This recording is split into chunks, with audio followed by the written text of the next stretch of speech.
Okay. Thank you everyone for joining us today and welcome to our Helping Entrepreneurs Rise panel. I'm Jessica Weldon, Assistant Director of Programs at the Skandalaris Center.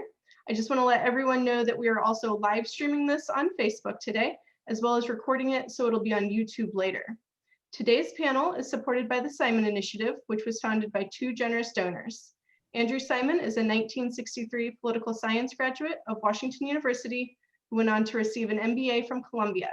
While at WashU, Andrew was a letterman in football and track and served on the 13 honorary. He played key roles in launching new business and product lines with L'Oreal and Citibank, and later led the growth and sale of an educational testing company. Andrea Simon, PhD, is a corporate anthropologist and business executive, an award-winning author of On the Brink, A Fresh Lens to Take Your Business to New Heights. Her next book, Rethink, Smashing the Myths of Women in Business, will be published in January. She also runs a podcast by the name of On the Brink as well. She founded Simon Associates Management Consultants in 2002 to bring a unique perspective of anthropology to help businesses successfully respond to changing business environments.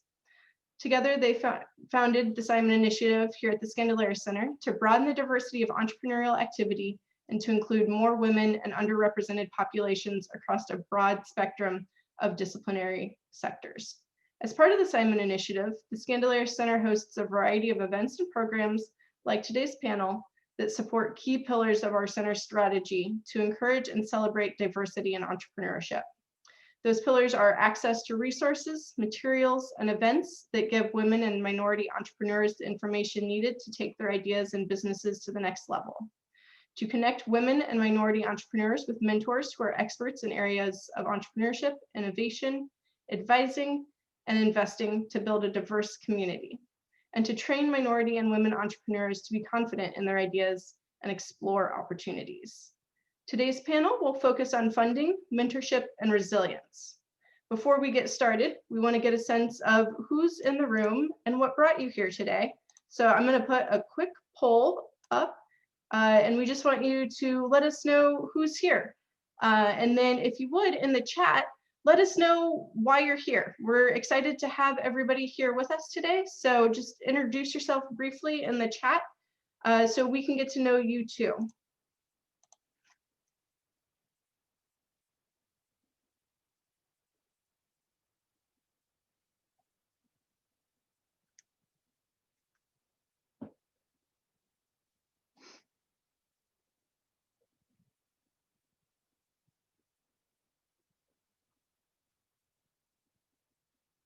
Great. If you haven't had a chance to respond to the poll, do so here in the next couple of seconds before I close it, and then I'll share it so we can get a sense of who's with us.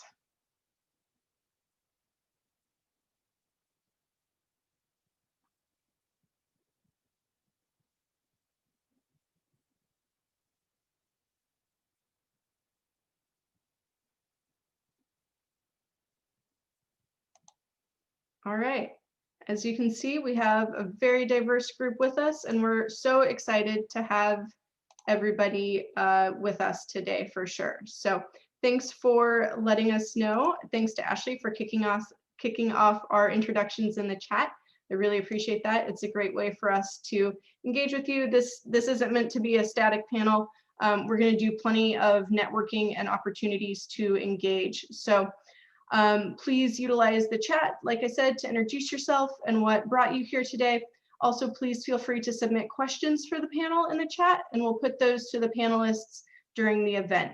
After we get done with the question and answer portion of the panel, we'll do 3 rounds of networking breakout rooms. So we have a chance for people to engage with one another because that's a really important part of this initiative.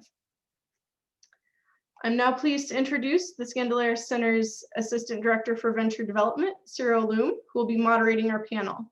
Our Communications and Events Manager, Nancy Nye, will be fielding questions in the chat. Cyril, I'm going to go ahead and turn it over to you to introduce our panelists and start the questions. Thank you, Jessica. So for today, we have Phillip Sangokoya, and Phillip has brand SCL, the son of 2 Nigerian immigrants. He was born and raised in Baton Rouge, Louisiana, and has now spent over 10 years in St. Louis, including his time at the Olin Business School of WashU, where he graduated with a double major in entrepreneurship and marketing and a minor in psychology. Phillip has 5 years of business banking and commercial lending experience with small business and over 4 years of experience in community development financing. Together with his wife, Chevelle, he founded the Business Resource Association for Network and Development, also known as Brand of SCL of St. Louis, a social enterprise that co-creates, pilots, and funds innovation, promotion, collaboration, and equitable wealth building in the St. Louis region. They have recently launched a Startup League rewards program that supports and incentivizes businesses along their entrepreneurial journey in St. Louis. Thank you for being here today, Phillip. And we have Samantha Rudolph. Sam Rudolph is the founder of Babyation, a parent tech company that is unapologetically for moms. Our first product is a discreet and quiet breast pump so that women can finally pump on their terms. Sam founded Babyation after many years working for ESPN and leveraging sports content experience to tie into the business end of new product development, sports data, and emerging video technologies and distribution mechanism, with a focus on the changing landscape of the sports and entertainment industry. Thanks for being here with us today, Sam. And next we have Abby Cohen with Sparo Labs. Abby Cohen is the co-founder and co-CEO of Sparo, an award-winning digital health company dedicated to helping people breathe better. Abby was named to the Forbes 27 30 Under 30 healthcare list in 2015. Abby and her co-founder, Andrew Brimmer, were selected to represent Sparo as one of 30 companies from across the US to exhibit at the first ever White House Demo Day. Abby and Andrew won 10 of 12 technology, public health, and business competition. They entered as students, which range from the regional to international stage, resulting in $275,000 in grant competitions. Winning has raised over $1.3 million for Sparo.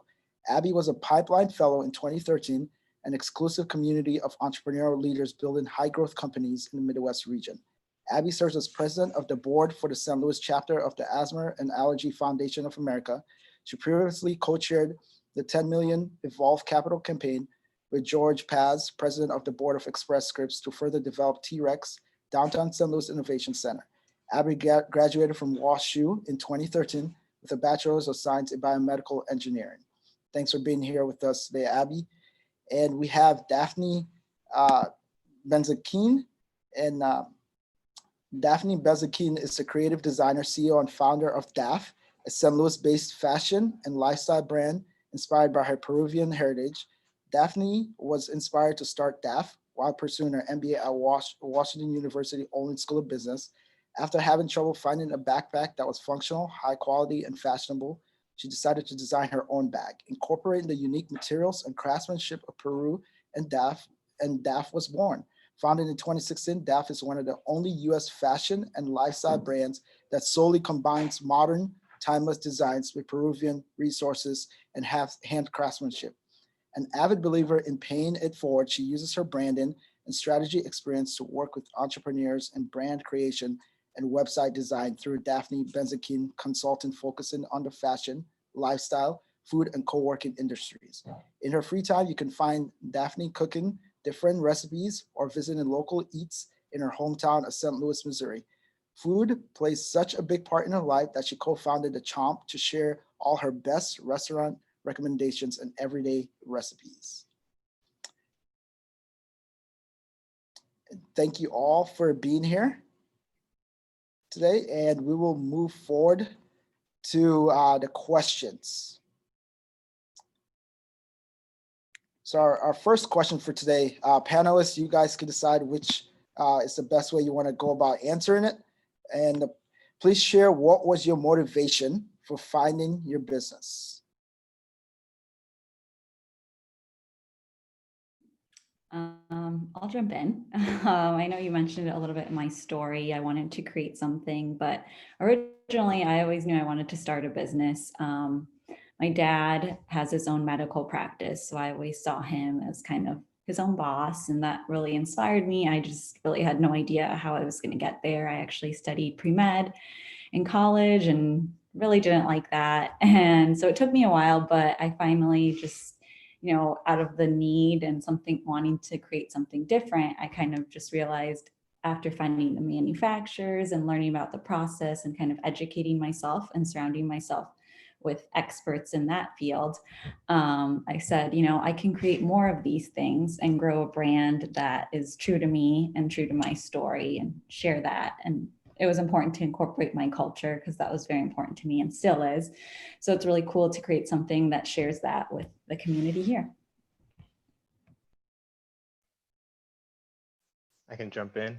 So yeah, I think for me, I always wanted to be involved in entrepreneurship, even as a student at WashU.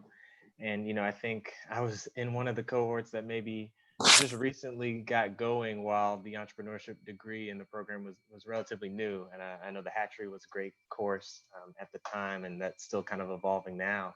But also had Nigerian parents, like you mentioned, Cyril, and Nigerian and immigrant background always says, make sure that you're doing a major that's going to get you a job down the road. So that was definitely forefront for me. So I ended up getting into banking. And I think as I continued to underwrite loan opportunities for small businesses, I just realized there was so much need past just that loan or that line of credit where we weren't able to help a lot of entrepreneurs. And, I had to move on to the next, business banking opportunity. But my heart was with how do I help this entrepreneur who shared with me their whole story, their passion, their business plan, and how do I get them more support beyond just a loan? And I think that's where I realized that the entrepreneurship of supporting entrepreneurs, in essence, was kind of my passion. And that's kind of why we started Brand of St. Louis, which really is a startup entrepreneur support organization.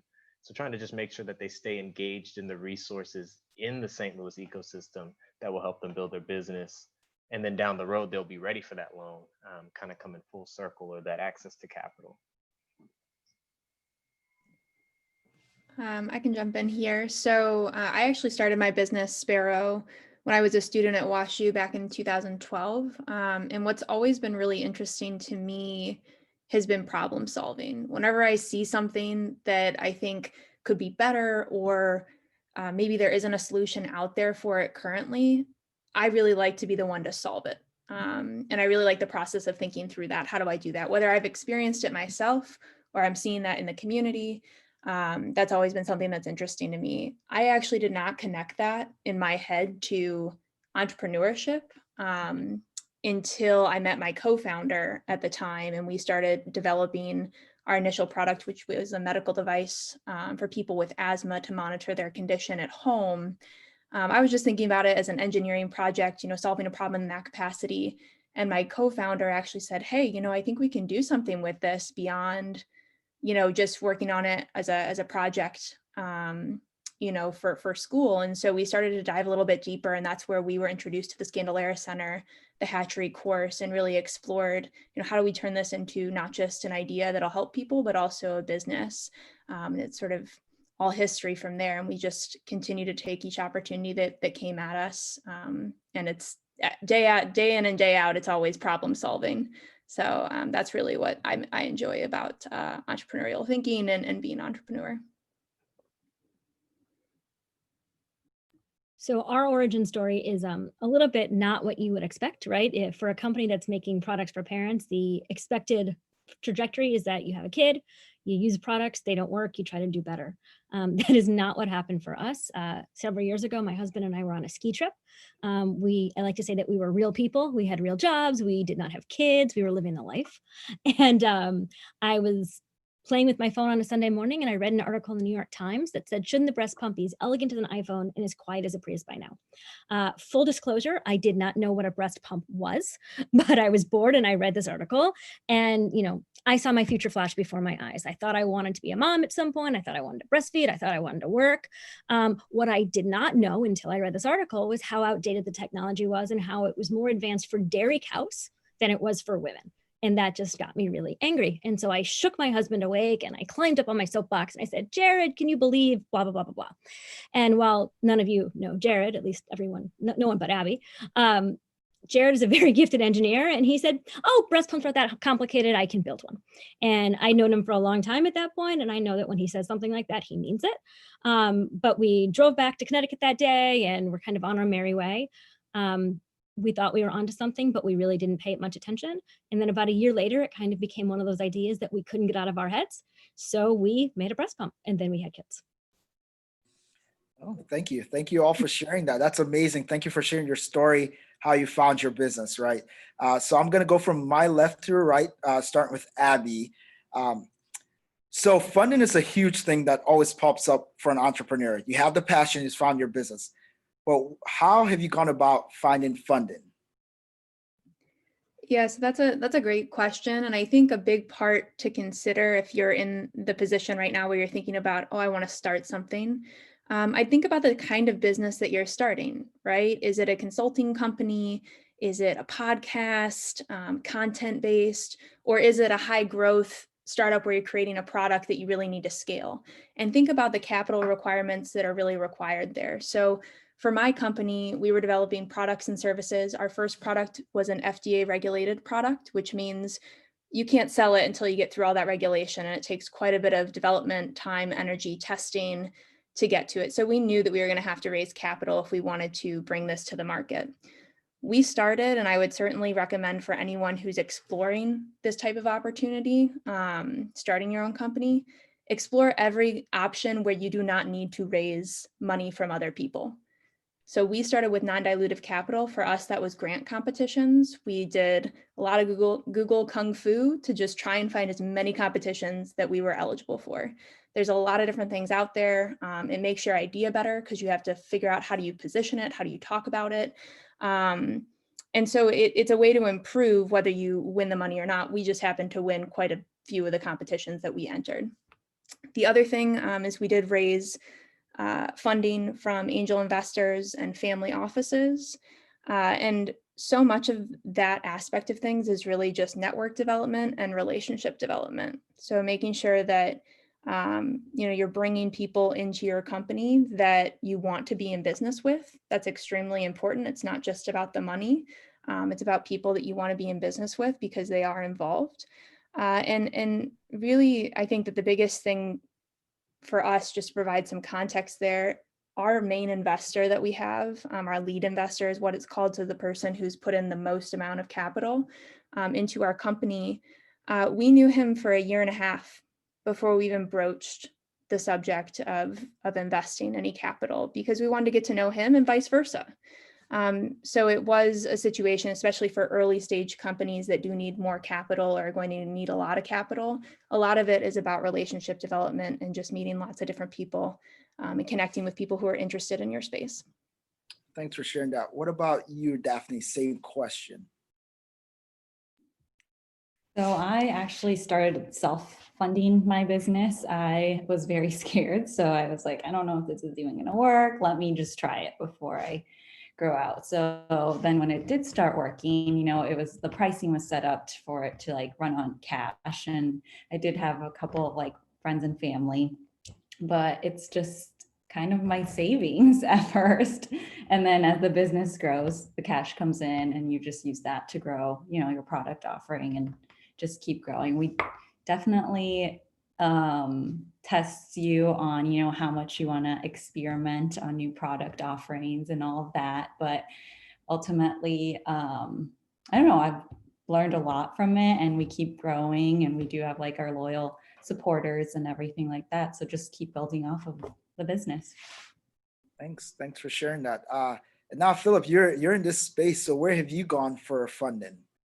Yeah, it's an interesting question for Brand of St. Louis, right? Because like I said, we're a startup entrepreneur support organization, which there aren't too many grants that are available for that niche.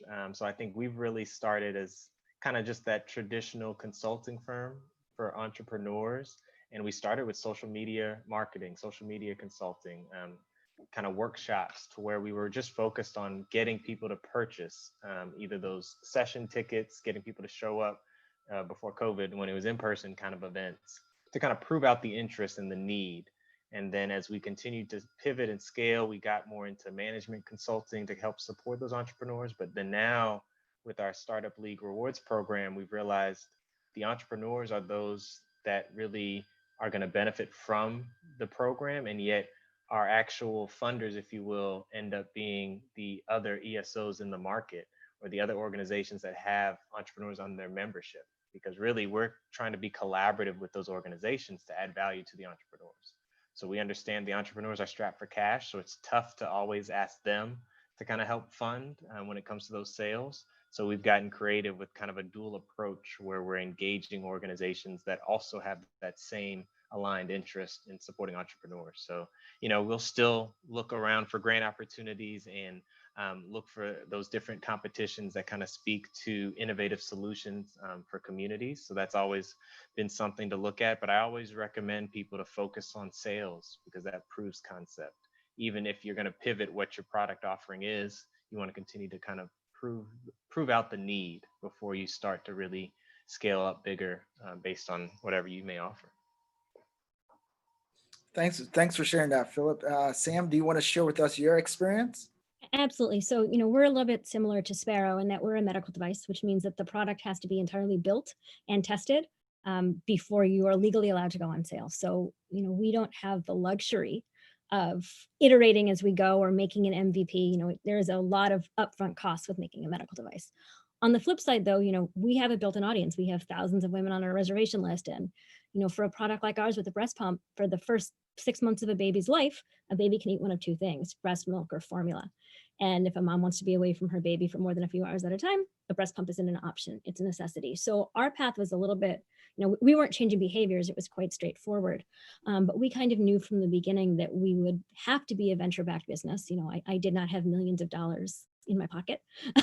So there was kind of no option. We followed a similar path to Sparo in that while we were developing our proof of concept, we certainly did grant competitions and things like that. We got an Arch grant. That's actually why we came to St. Louis.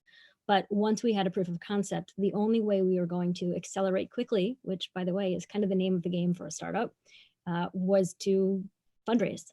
And so we've raised, a decent amount of money, and that's something I'm really proud of. And I do think that it takes a lot of discipline when you're vetting your investors, because, to Abby's point, that is one of the most important decisions that you can make. But I've really challenged myself to talk about fundraising as much as possible. There's a statistic that's basically that 60% of women would rather talk about their own death than about money.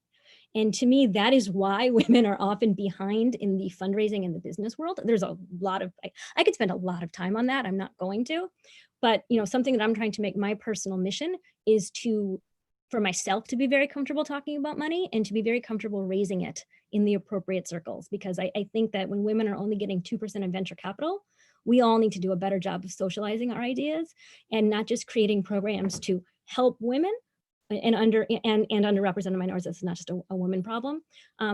But the way that gets fixed is cold hard cash. And that's sometimes really uncomfortable to say, especially in St. Louis, where everybody wants to help and share their networks. And that's all really important. But at the end of the day, so many businesses can't move forward if they don't have the cash to build inventory. Full stop. No, thank you. Thank you so much. Thank you all for sharing your wealth of knowledge with us here. Now, there's a lot of entrepreneurs listening right now. So kind of a two-tier question. How do others find the right incubator? And how did you scale up? And also, what was your process like? If we could start again with Abby. Yeah. So I guess this is kind of to Phillip's point earlier, which I totally agree with. It's about sales.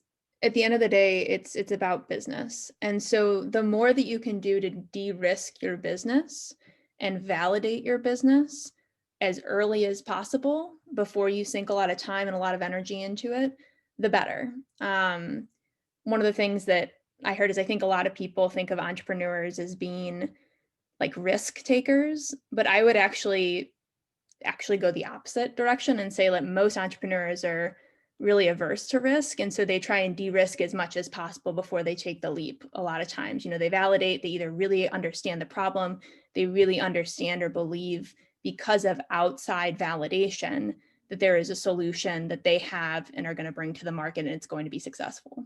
So I would say in general, I guess from the standpoint of incubators, I personally don't think that you necessarily need an incubator, but you do need to surround yourself with trusted advisors and individuals that have expertise in your field and also sometimes not in your field, and talk to your customers or potential customers, future customers early and often to validate that you're actually creating something that the market needs and that they want, because ultimately that's what ultimately leads to sales, which is what you need to generate and continue and sustain a business. So not really a comment on the incubator side of things. For some people, an incubator is going to be the right fit. For other people, it won't. But don't just do it if you don't have to because of the money.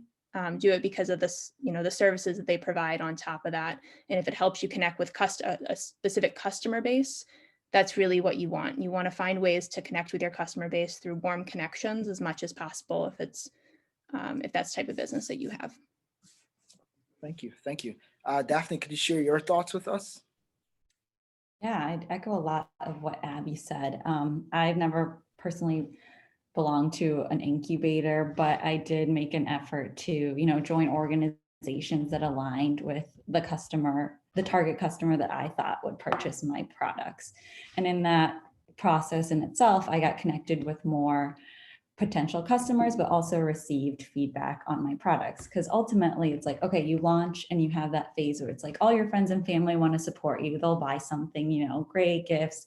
And then that time could end, but it was at that point where it was like, oh, so-and-so is buying again. And again, it's like, okay, that's kind of when you realize like, they're not just doing you a favor and they actually appreciate and like your product and want to they enjoy your product. It's a good product. So that was kind of like the validation point for me. But I know it was like a very important realization to be like, once you launch, everyone's very excited and everything, but don't rely on that family and friend support throughout your whole business journey. That can't run your business forever.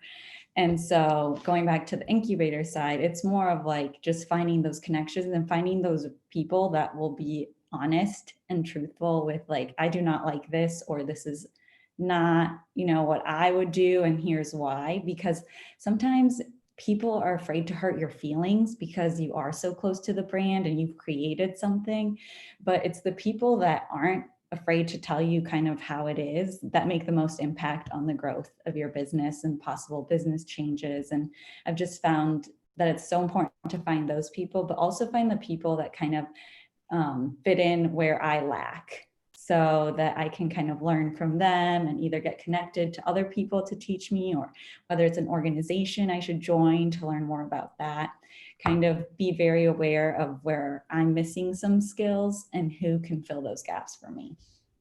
Wow, thank you. You hit on some really crucial points. Thanks for that. What about you, Phillip?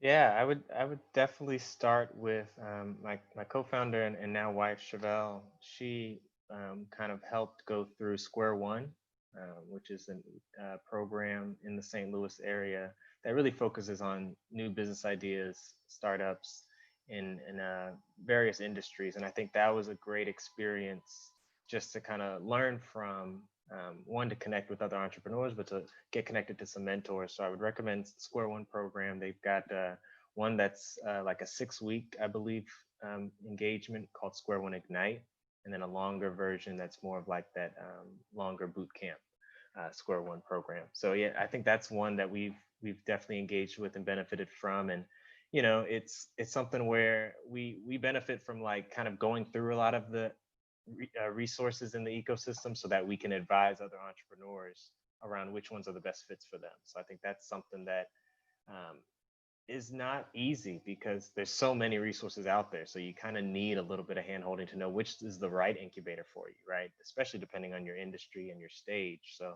I think that's an important piece. But I also want to give credit to the idea that your incubator could be your full-time job, right? Because that's what's helping pay the bills and keep the lights on and, allowing you to then have extra time to incubate, if you will. So both of us, Chevelle and I, are both full-time professionals as well. And I think that's kind of the incubation period in itself, because we've learned even from our own network. And I think a lot of people try to separate, what you do in your 9 to 5 with your 5 to 9, so to speak. But I think there's something to learn in every engagement, every experience you have, even if it is your job. So that's something we've leveraged. Chevelle, she has an engineering background, and I think the different jobs that she's taken on in her career really help us from an operations perspective. And then when you think about my business banking background, I think I saw a comment in the chat, how do you tie the coaching and consulting to the capital? I'm leveraging what I know to be what bankers are looking for, right? And I think some of that is those hard truths of like, what are your sales? What's your growth potential? and we make sure that we weave that into some of our consulting, because it is important to make sure you're set up for the capital as well. So I think, your incubation space can be a formal space, or it can be your environment and your industry, honestly, that you're involved with. Oh, thank you. Thank you for sharing that with us. Can you share some on that, Sam? Absolutely. So, I think that as an entrepreneur, as a founder, your most important responsibility is to growing your company. And I think you need to do whatever gets you there. If you need the personal, professional business development of an accelerator, then you should do that. If you're beyond that, then you owe it to your company to not waste that time and to be able to go as far and as fast as you can. And to be clear, we make a medical device. It's going to take us 5 years to get to market. I'm not saying that you have to sprint so fast that you don't do things right or safely or smartly. I'm just saying that, your most important commodity as a business owner is time, with money being very much on the heels of that. And so you have to do whatever is right for you, right? For a company like ours, we are, venture backed. So we kind of follow the VC trajectory, which is a little bit different needs than a more traditional business banking. There's no wrong, one is not better or worse or, wrong or right. It's just kind of recognizing that different paths require different things. And so, you have that kind of responsibility to yourself and to your business and maybe to your investors, to make sure that you're making the best choices for you and your business. Thanks for saying that. So we've talked a little bit about funding, and you guys, all your inputs are really, really helpful. Now we're going to deviate a little bit into mentorship. Each of us here, I'm sure, had an individual that was really helpful throughout our venture process. Can you share with us, how does one go about finding a mentor? Can you start us off, Abby? Sure. So for me, it's not about individual, like one person. I've had a lot of different people be impactful in my entrepreneurial career. To me, there's different circles, right? I think that I have my inner circle in terms of like my co-founder, right? Like we talk about literally everything under the sun, right? And then beyond that, you have kind of like your peer professional support group, I would call them.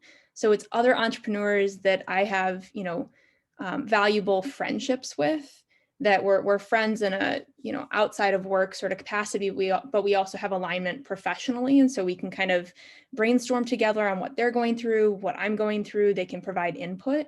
And then you have those like sort of experts or people that you depend on, more from an emotional health standpoint, right? So that's close family relationships, right? And that can help develop yourself as a good person, provide the support that you need to be successful as an entrepreneur and beyond.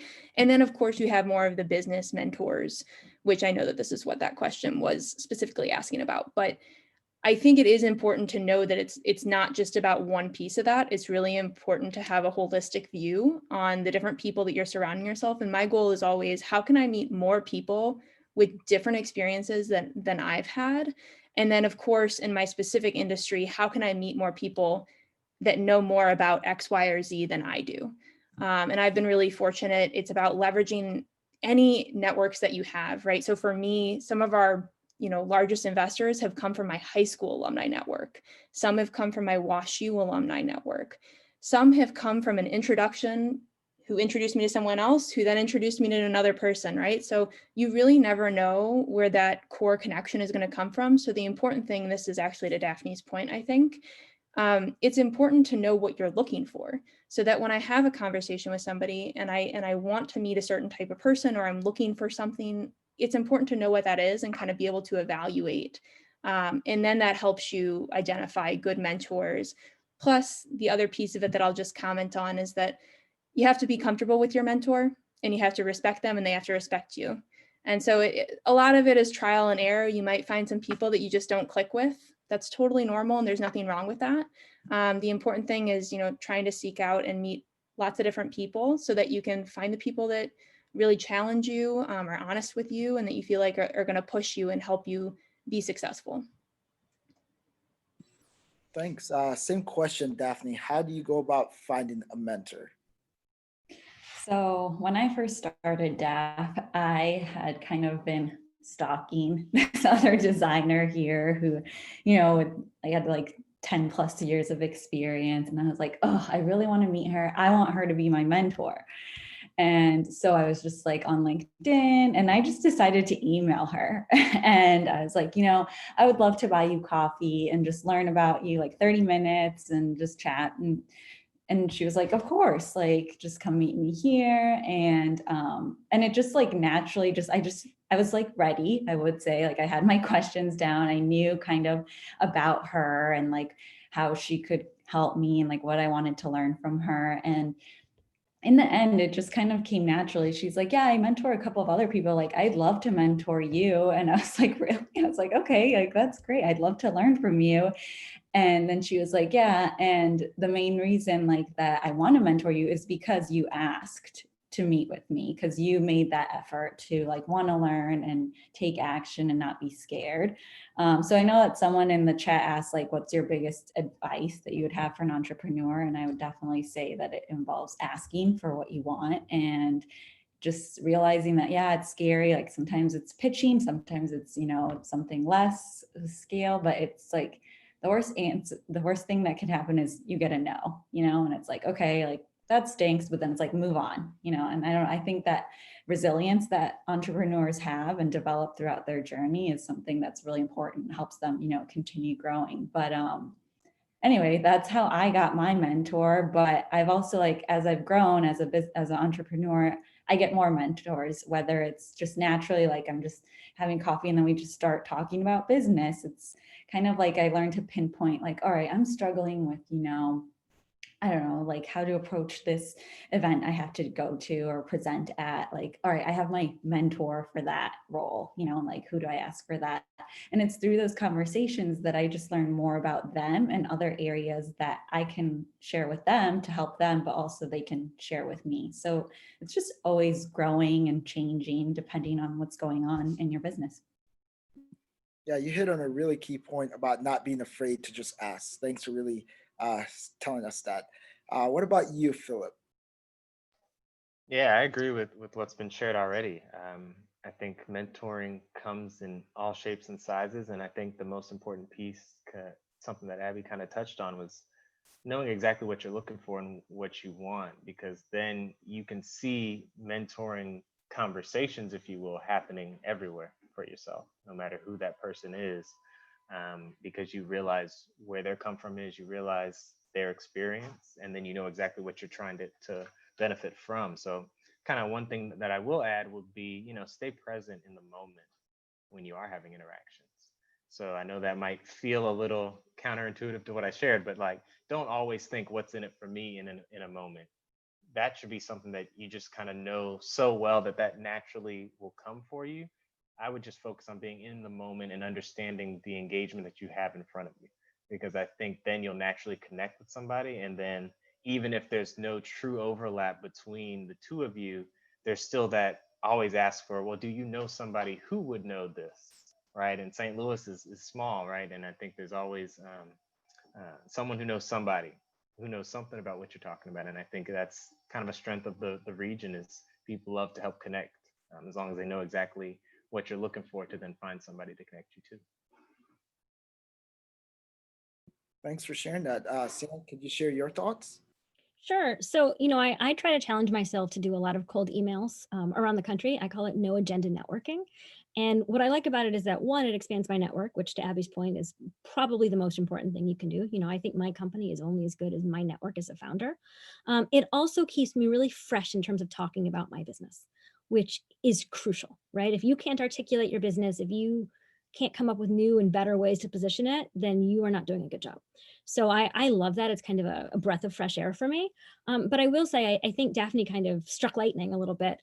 Usually I think when you reach out to somebody to mentor you kind of without knowing them, that doesn't always work. So Daphne, you're amazing. But I do think that for us mere mortals, right? Like we should have the expectation that mentorship tends to happen organically. Obviously, there are exceptions to the rule, but it isn't necessarily, the advice I've always heard, and certainly kind of being on the other side as well, if someone says, will you mentor me?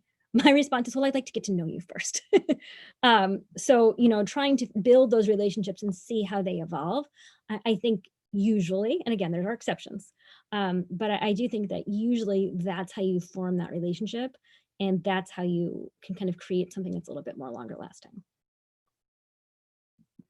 Thanks for sharing that with us. And I think you all touched about resilience. So I'm going to ask a kind of that resilient question. How do you balance growing business needs and your personal needs? This time I'll go ahead and start with Sam on the other side. That's okay. Absolutely. So, I think it's more about knowing what your priorities are, right? So I think that's more the balance question. For me, my priorities are my family and my business. And if that means that laundry doesn't get done one day, so be it. Those are kind of the two things I care about most. But from a resilient side, I think that entrepreneurs have a special brand of both optimism and resilience. I have to wake up every single day absolutely convinced that whatever problems plagued us the day before are not going to be there, that we are going to solve them, that we are going to overcome them, that we are going to change the world. And that's not to say that I'm stupid and that I don't know that things are hard or difficult, but I have to really believe that. And I have to kind of know what my why is and why I'm doing it.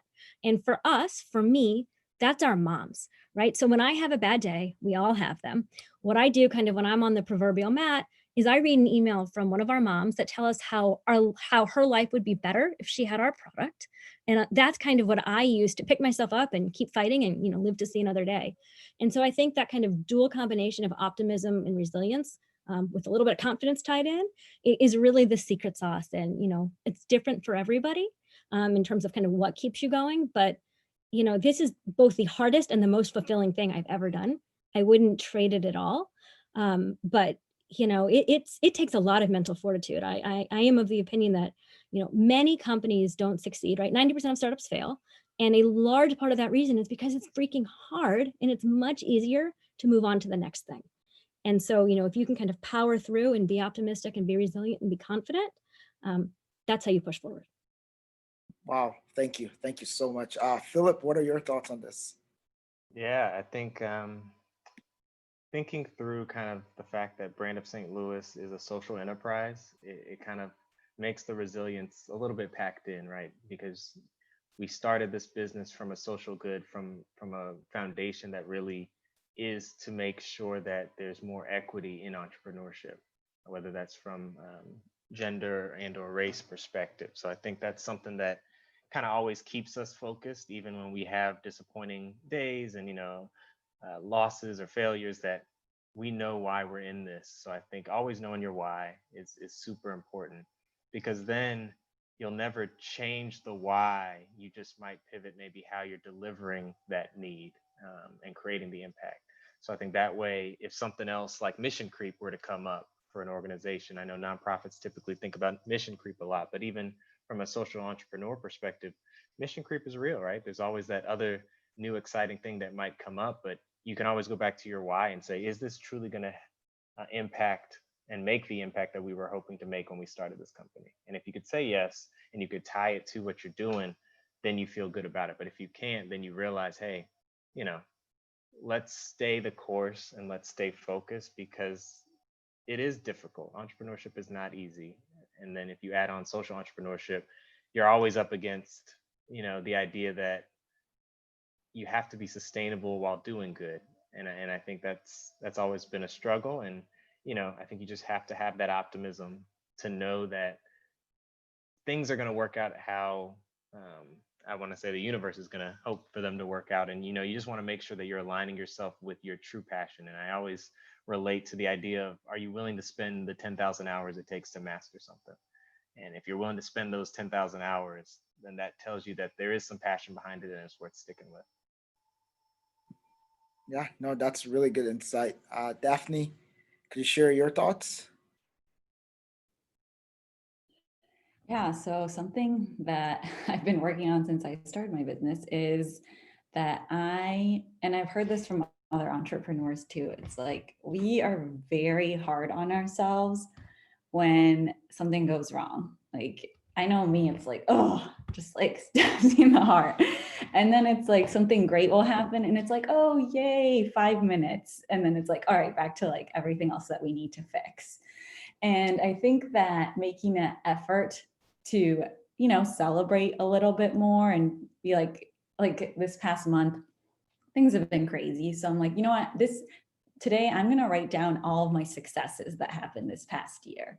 And I literally visually seeing everything. I finally got that feeling of like, oh my gosh, look at everything I've done. And oh my gosh, wait a minute. Like, I don't think anyone, like everyone in the world could do this, you know, like this is kind of cool.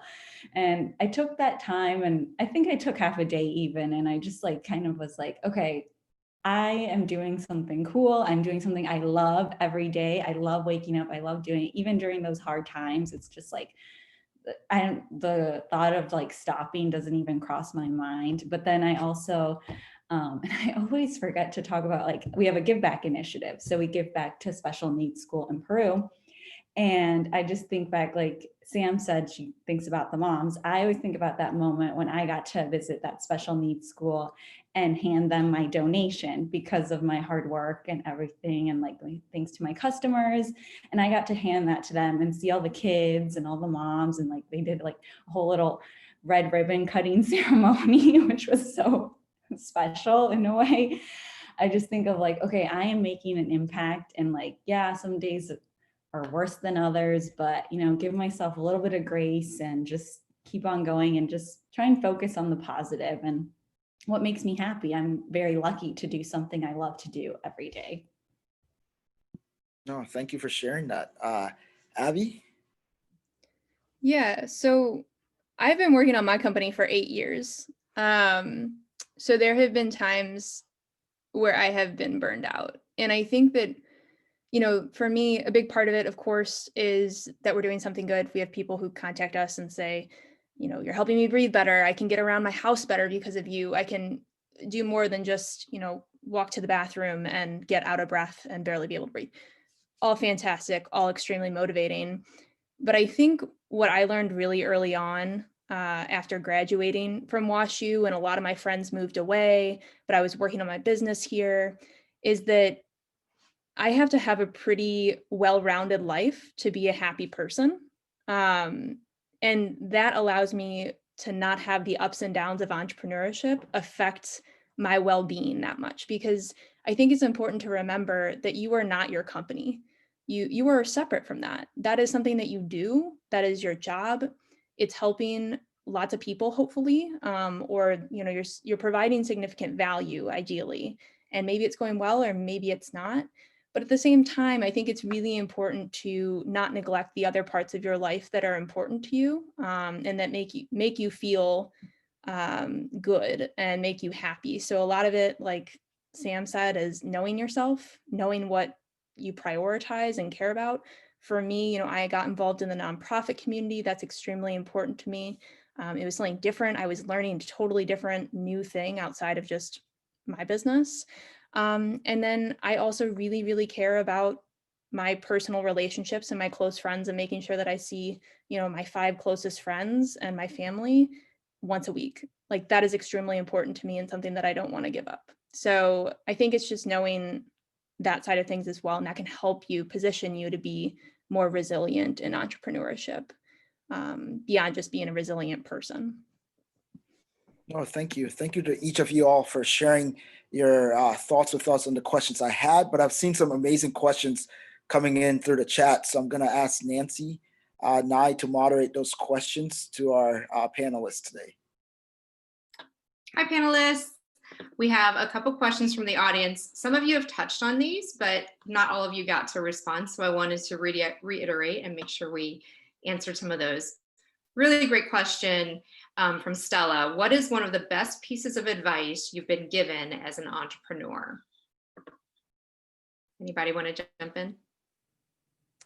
I can jump in. So I have 2 things. So one is be quick, but don't hurry, which I think is important. And I think especially in the world of the lean startup, it's important to still provide value. Even if you're creating a really simple product, you still have to provide value and monetize that in some capacity. So don't forget what your ultimate goal is, and be quick, but don't hurry and make silly little mistakes that if you just took a little bit more time, you could avoid. The other piece is just think critically. You're going to get a ton of advice. Everyone has advice. Advice is cheap. Actually try to apply that to your situation and see, you know, what can you learn from each conversation you have, and how does that deepen your knowledge or how you think about your business? So I think that those are kind of don't forget to think critically about what advice people are giving you, because that is like the best skill that you have, and you know your business better than anyone else.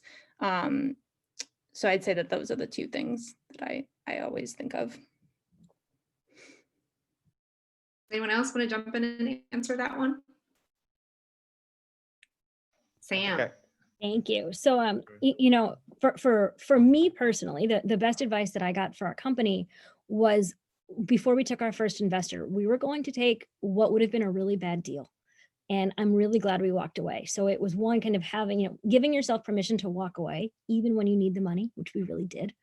But what I did not know is, it's kind of like your first salary. You know how your first salary can kind of anchor other things? What I did not realize is that if we took a deal, we knew it would hurt us in terms of our ownership. What we did not know is that it would make us less appealing to future investors. And I'm so glad that we learned that lesson before it was too late. I'm lucky enough to be a mentor for Stadia Ventures, which is a sports accelerator. And so we have, it's 5 or 6 mentors with the company. And there's often a lot of, various pieces of advice and opinions. And, the best piece of advice I think I give to the founders on the other side is, you have the ability to pick and choose. This is your business.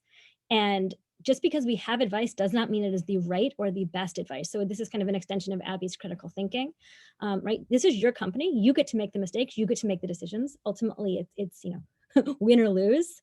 This is on you. And that's kind of the fun and the horror of a startup. I love it. Phillip, were you going to add something? Yeah, I was just going to go back to just that 10,000 hours approach. Really, my advice would be, think about what you're willing to spend those 10,000 hours on, because that's going to be the realm that you'd be okay putting all that work into, and then just innovate around that sphere, right? So kind of take that passion, knowing that you're going to continue to learn in that space, and then think about what am I good at, right? So I think there's some great models about, think about what you're passionate about, what you're good at, what the world needs, and what you really can focus on. And I think once you really think through what you're willing to spend 10,000 hours towards, that will help guide you into where you want to go as an entrepreneur, because that's what it'll take. Daphne, you're on the hot seat. Do you want to answer this one? I think I touched on it a little bit about asking for help, asking for advice, asking for money, just putting yourself out there. And, also something else would be like, if you are asking for people's time, to make sure that you're very conscious that, it's their time and it's valuable. So don't waste it, be prepared, know kind of what you want to learn from them, but also find a way to include something that you could give to them, whether it's something small or large, or sharing some knowledge, sharing a contact, anything like that. It's definitely not all about, I think Phillip touched on it, it's not one-sided. Excellent advice. We have another question from Teresa. And I think, Phillip, you touched on this a little bit. She asked, do you see overcoaching as being a problem? And then if so, how do we shift the equation from coaching to capital? Phillip, I think you mentioned that earlier. Can you expand a little bit on that thought? Sure. It's a great point. And I know that's something we've talked about when we meet with entrepreneurs all the time. And even when we meet with different ESO groups, because we do DEI consulting as well, kind of with the entrepreneur support organizations. And, I think that's the biggest thing they even share that they have a struggle with, is we're teaching them this technical assistance. And yet, if the banks or the investors aren't giving them the capital, how does that tie up, right? So I think that's something that it's not easy, because that requires a change of mindset of the full ecosystem, including the banks, including the VCs, including the funders, right? And I think that's something that, if I think of it from a banking term, how do you de-risk the opportunity, knowing that they went through the different coaching and technical assistance that's in the ecosystem, versus not giving credit to the fact that they're going through this training and just looking at the numbers on paper, if you will. And I think that's a tough one, because everybody would want people to go through their own unique coaching before they're willing to, consider it de-risked. But we've innovated a little bit, where we actually try to connect our entrepreneurs to private capital that's outside of the typical approaches, knowing that if it's private capital, people will have different appetites for risk and willingness to take risk and support. And sometimes that could be private dollars that's maybe just other professionals like ourselves who are willing to step up to say, hey, it might be a much smaller scale, but prove to me that you could return this amount of capital back, and then we can continue to build on that. And then hopefully that'll make a difference. But yeah, I think it's going to take a mindset of the ecosystem to change, to truly connect the coaching to that capital piece. So, Yeah, so yeah. I have this phrase that I like to say, and it's kind of, you too can be an angel investor. And, it starts with people who, certainly have to be accredited investors, which is a much lower threshold, certainly than I imagined it would be. And, when I heard the phrase, startup investor, I thought that meant that I had to be able to put $1 million in. And that's not the case. That's not the case. Different startups have different minimums, but I know plenty that will take a $5,000 check. And while I am not minimizing how much $5,000 is, I also recognize that when you're making $500,000 a year, $5,000 is not the same as if you're making $50,000 a year. And so, I think there's a lot of studies right now on especially female investors, which is something I'm incredibly passionate about, getting more high net worth individuals, especially women, to invest, especially in women. And so there's a lot of women that are comfortable writing a check to charity, making a philanthropic donation, whereas an investment in a social impact startup can have a very similar outcome with the potential for making a profit. And so I think those conversations, I can tell you from my personal experience, male angel investors, when they hear my pitch, they often say, I'm in, which is great. Women, I have to ask, and then they often will come in, but they don't assume that I am pitching them. And so something as simple as saying, might you be interested? Or, do you know anyone, even you, however you want to ask, I think to Daphne's point, the worst that happens is that you say no, is that someone says no. And, personally, I embrace the word no. I would actually prefer a no than being ghosted. And, if you're a startup founder and you're asking for help, for money, for introductions, for whatever it happens to be, you're going to get told no a lot, and you better get real comfortable with it real fast. But there's a lot of upside by asking, and, never up, never in. I like that. Abby or Daphne, you want to comment on this one? I'll just add one more thing, just because we're kind of dancing around like coaching and fundraising. And, I think a big part of it too is knowing how much money you need. Honestly, I think it's a mistake that we made at one point or another, where we needed more money than we were able to get. And we went with it anyway. And it's really, really important to understand what goals you are trying to reach with the capital that you are raising, and make sure that you raise enough or don't raise, right? But it's knowing your business well enough to know where that capital is going to take you. And for early stage companies, pre-revenue, it can be really difficult to know that, because everything is a projection. At the same time, it's knowing the assumptions that you're making, the levers, the things that have to happen, and then going and executing, right? But step one is really knowing your business and understanding your market and what it's going to take to get out there. And then going and getting the money that you actually need. Not, if you're not a venture stage company, don't go after venture money. That doesn't make any sense, right? They have certain stipulations that before they're even interested in a company, they're not going to write a check to you. So really knowing what type of investor you're going after, what type of money you need, and thinking through where that's going to get you. Because I think that puts the entrepreneur in the best position, and also puts your investors in a position to be successful as well. Awesome, thank you. Just one more question.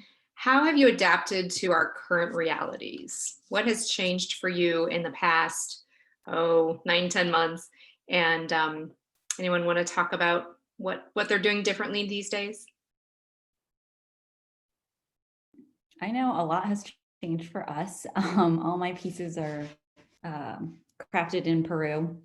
and Peru has been hit very, very hard with COVID-19. And that's kind of, it's an interesting balance because like, yes, my business there, but my family is also there. And so it's been interesting to kind of, you know, be like, yeah, I'm upset about my business, but it's also like what's happening with my family. And it's also kind of allowed me to develop a new skill of patience and kind of trying to realize like, I cannot control this. This is the one thing, like, I really can't control like when my next collection is coming in. And honestly, lucky for me, I decided not to launch a spring one last year. So that was just luck. But my fall one is supposed to be released in September and it's being released this month, and just accepting it and going with the flow. And kind of, I am an e-commerce brand, so we're already online, but being able to deliver our product more virtually. So we kind of created the idea of a virtual showroom.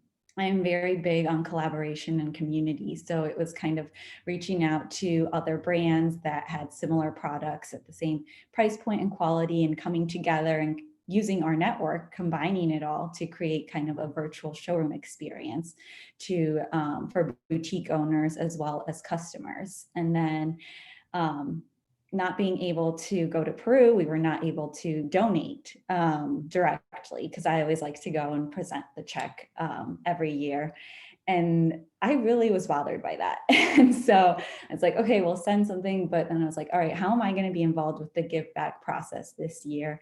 And so I was like, all right, well, St. Louis is also my home, you know, this is the headquarters. So like, how can I give back to the community here? And we actually created a virtual styling event, and I worked with other female brands here, and it turned out to be really fun. And it just was a great way to promote other brands.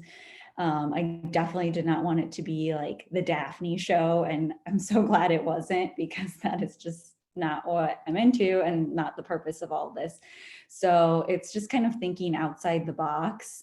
We did like a stay influencer campaign, and we reached out to our customers and kind of asked them, you know, like, how are you wearing like your handbag? They're like, I'm wearing my tote to put the recycling bin on the curb, and like took a picture of that, and just kind of focusing on, you know, strengthening our community. Because I don't know about like all of you, but sometimes like I felt very lonely, you know, and it's like kind of like, all right, if I feel lonely, I'm sure I'm not the only one. How can I use my brand not only to provide a quality product, but also like gather that community and strengthen us, and, you know, like support each other and kind of have them more involved in the process, which also I just realized I also asked them to help me design my spring collection through a survey and kind of their feedback. And it's really great because, you know, like I touched on earlier, like there were those people that would be like, I would never wear this. Like, no way, don't make this. Or I love this, but I hate this color, you know? So kind of forming that personal relationship and strengthening that was something that I'm actually very grateful for, has resulted after these crazy times. Wonderful. Anyone else want to comment on how your business has changed this year? I'm happy to. Yeah, I think we've been blessed to have a very entrepreneur-focused business, whether it's kind of trying to do in-person events and workshops, or just kind of keeping the entrepreneur front of mind as how do we benefit them. So I think when COVID hit, really we realized what entrepreneurs need is money, you know, and they need money and encouragement to continue to grow their business during this time. So I think that's what inspired us to really not necessarily create the Startup League Rewards program. We were already thinking about it, but we really kind of sped up the launch of it, because we realized we need to find a way to get mini grants into the hands of these entrepreneurs right now. And right now, it's allowed us to kind of benefit from the fact that entrepreneurs are still going for these resources in the ecosystem. So now we're just paying them for their experience to learn about how that's going in their journey. And that way we're still giving them, you know, money to say, hey, just share with us your experience. And that way we're collecting that kind of data to better inform the ecosystem on this is what they're saying they're going through based on their experience right now with you guys. So if you really want to focus on entrepreneurs like we know that you say you do, these are the things you have to consider. So I think we feel really good that now we've really been super focused on just the Startup League Rewards program and enrolling entrepreneurs in it, so that they could then get those mini grants from things that they're already doing, like applying to different grant competitions or going through a different accelerators or the things that they know that they need to do. So we feel really good that that just happens to be the main thing that they want now is how do I get more funding? Yes, of course. Sam or Abby, do you want to handle that question? I can speak to it a little bit. I mean, we're pretty fortunate with my company because we've moved more into digital services, and we had done that before COVID. My company also, we've already been working remote. I think the challenge that you have in this environment is when you're doing a lot of, brick and mortar type sales or manufacturing, or the supply chain is impacted. For us, that hasn't been the case. Honestly, we've had a little bit more opportunity open up in the virtual care space. So we historically have worked very closely with hospitals and pulmonologists and all the in-hospital programs that we would compete with historically are closed. So we've gotten a lot more referrals to our program, which is great. And then we are also exploring solutions that are targeted toward senior living communities. So we work, a lot of our patients are seniors who struggle with mobility. So people that can walk, less than 10 minutes. Some of them have breathing issues, and now we're kind of moving into more individuals that don't have breathing issues, but don't really have access because of the very strict lockdowns in those communities where they're not letting visitors in. That includes people that were usually coming in doing chair yoga with the residents. So we're kind of moving into more partnerships, working with those types of communities so that those their residents have access to something that's going to keep them moving and feeling good and active, which is extremely important. I love that. Sam, do you want to comment? Yeah, I mean, real quickly, with the She Session that's happening, I think that time is an even more important resource for women, especially for new moms, than ever before. So, we've seen demand remain consistent, if not have an uptick. So we're pretty fortunate.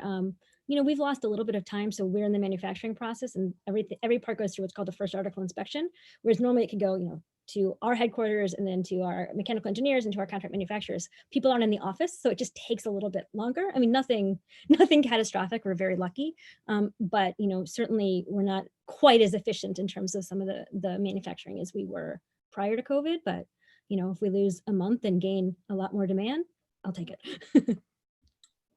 Wonderful. So I think now we're going to turn it back over to Jessica, and she's going to help us navigate some networking sessions. Yes, so it's an important part of any Skandalaris Center event, especially something in the Helping Entrepreneurs Rise series, networking.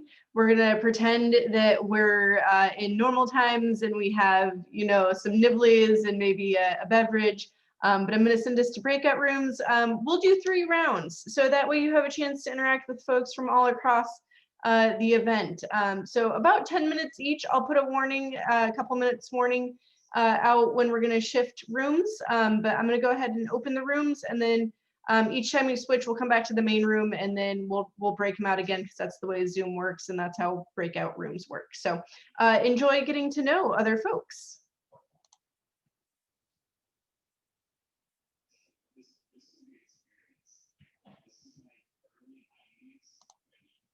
Hi, how are you? No. Hi, Jessica, how are you? Hello. Good. Hi. Hi. It seems that I'm, I don't know, blessed. Like, I have the mentor and the mentor of WashU. Great. Great. I was pretty honored. I was in the room with Jessica and Valentina, right? Yeah, Valentina. I'm excited to have you all here. Like, Sam, thank you so much for your insights during the panel. Fantastic. But this is an opportunity for us to just kind of chat. We get to be 3 ladies in a breakout room for a little bit. Yeah. Valentina, especially for you, tell us a little bit about you. Absolutely. Well, I'm from Colombia. Like right now, I'm in Colombia, and I'm the founder of social e-commerce aimed towards boosting Latin American social and entrepreneur. Like, I'm going to send you the link right now. It is a marketplace that boosts social and environmental ventures. In Latin America, unfortunately, the venture capital is not part of our culture, and 97% of the social and environmental fail at the third year. Most because they don't have access to financial education, like the community that we were talking about. It's very important. And I was raised in a really well position. The last year I earned a scholarship at NYU for a high impact entrepreneur simulator. So I am becoming that bridge between these entrepreneurs in small towns that they like even doesn't know how to speak English, and start creating these barriers. Right now I'm a junior at the university here, and well, I think that that's kind of me. Awesome. Thanks for attending the event today. This is awesome. In terms of the venture that you're working on, like where are you at? What do you need to move your idea forward, Valentina? We're looking for a seed capital. We're looking for exactly $15,000. Like right now, like that is what we're looking for the next step, but it's not like we're just waiting. And I stopped pitching to investors because my biggest lesson from NYU actually is that the best entrepreneur ideas are bootstrap. So right now I'm starting like to do alliances. For example, today I closed change.org. You heard that? Yeah, like the crowdfunding platform. So I'm working, I'm moving, and I really want to be near WashU ecosystem Skandalaris Center because of course you're a reference not only for me, like for the whole world about social entrepreneurship, and like the tools, yeah, like the dynamics that you're doing here. I am starting to. I actually in December I have like that session with some mentors from Colombia to build a program of 1 year to strong the community here and do like yeah, mentors, digital marketing, all that stuff, like workshops for the entrepreneurs.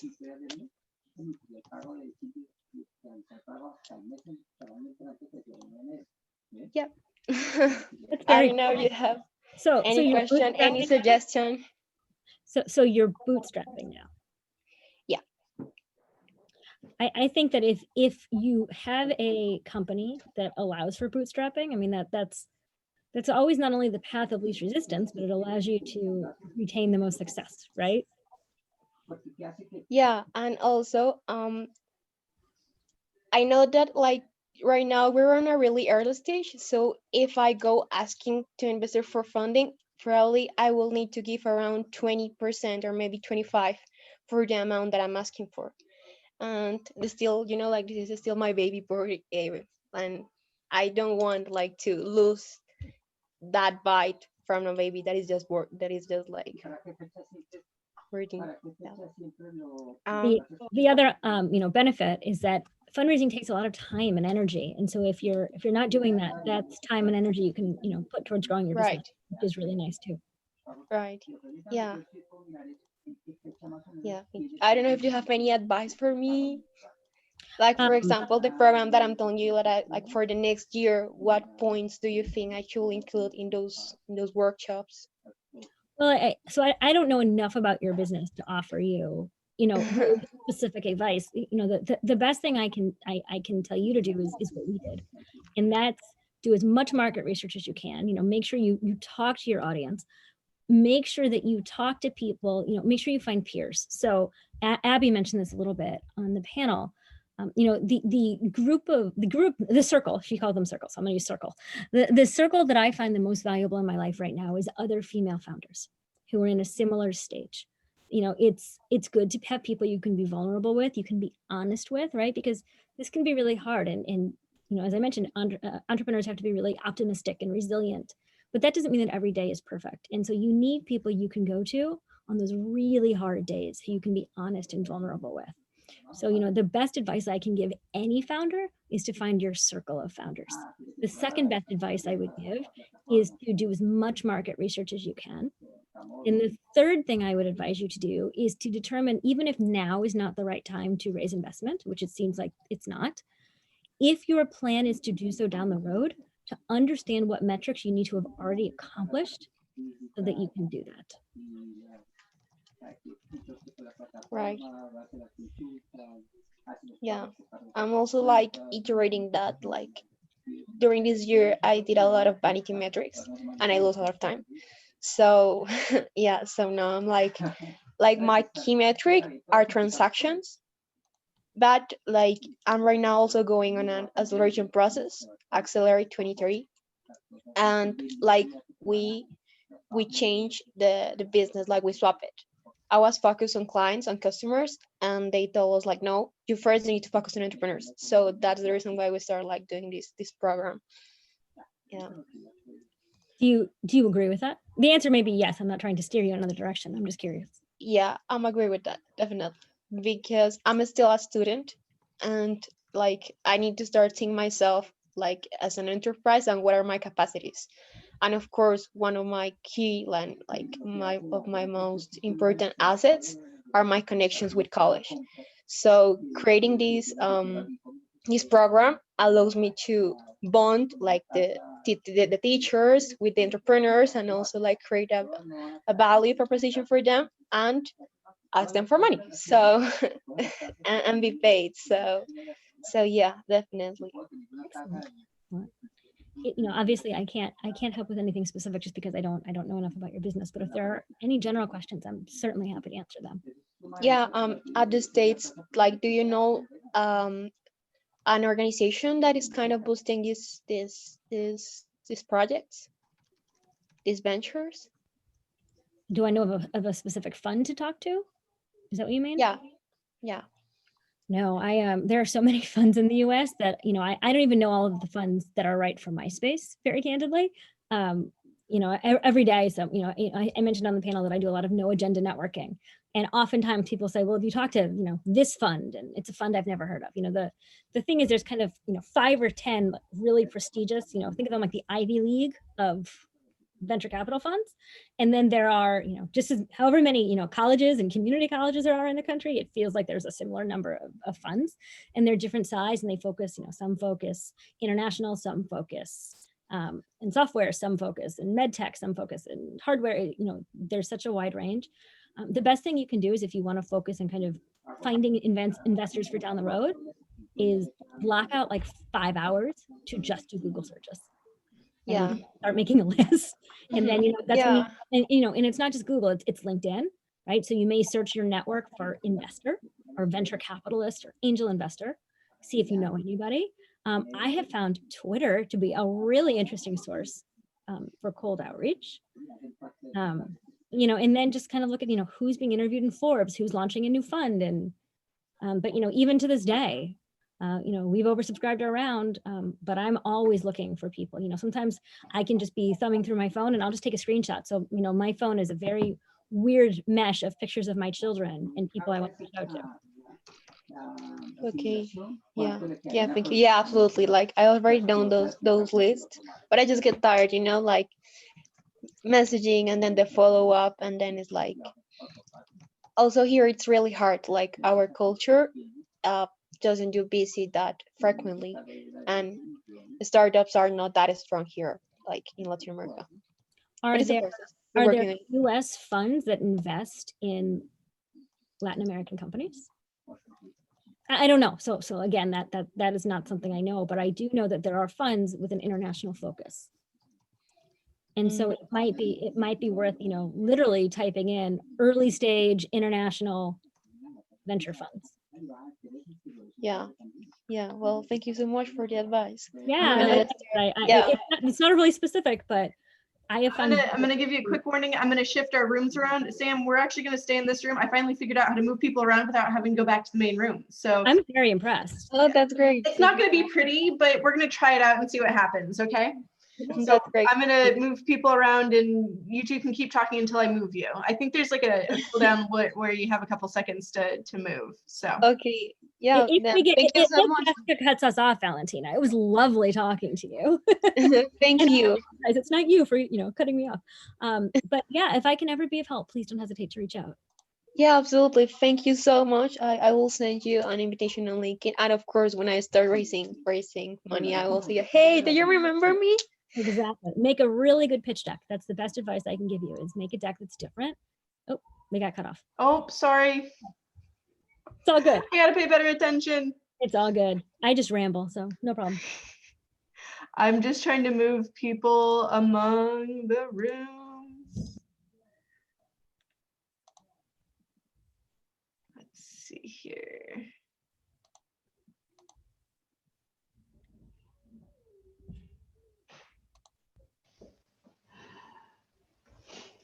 Hello. Hey, Sam.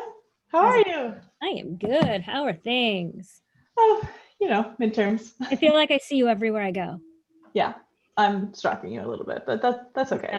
I like your virtual background. Thank you. I just moved, so it's a bunch of shelves and boxes behind me. So Hey, it works. Awesome. How are Hi. things? Sorry, I was moving people among breakout rooms just to see if I could do that from here. So And it worked. You did it. Very tech savvy. I'm so impressed. The MBA is just above and beyond so much better than the law school at like Zoom and online classes. I am none of those things. So That was quite a compliment, though. I mean, I'll take it back a little bit. I mean, like our professors at the law school are 50s to 70s. So I mean, it's not their fault really. So how are you, Kim? What's new? You just moved. Yes, I just moved. My dog is away at training. I'm very sad about that. My little puppy German Shepherd, he's a pandemic puppy. He made himself sick because he missed us so much. So I had to go see him in the middle so that he wasn't sad and sick, so he could keep training. So that was great. I had to skip a class. It was fine. It was worth it. But yeah, I don't know if the last time we talked, I was an Insight Fellow yet, but yeah, it's been really cool. We're working with Door. Do you know Door? It's a local startup. No, but cool. Like a landlord. Jake. Yeah. Yeah. Cool. Congratulations. Yeah, I'm really excited about it. It's semester long, and then we switch. And I asked them about you if you guys had ever applied for that, but I think you are probably too far along. I think we might have one. Sorry, Jessica. I don't remember. Sorry, I'm trying trying to get things turned down. Oh, good. I don't remember what happened yesterday, in fairness. So that is no disrespect to anybody. I'm just over here spazzing out. We're fine. Please do. You keep spazzing, and I'm going to keep not remembering a damn thing. So we're all going to keep crushing it in this pandemic. Love it. We're doing better than Indiana. I did make the mistake of going home to see my dad, who was quarantining last weekend, and I thought Missouri was doing poorly, but no, we're killing it comparatively. It's all relative. So never leaving my house again. Yeah. How is you coming back, or are you guys done after Thanksgiving?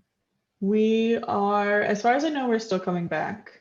They just sent out the survey for next semester. They're going to do the hybrid again until things get worse or better, depending on the vaccine. So, got it.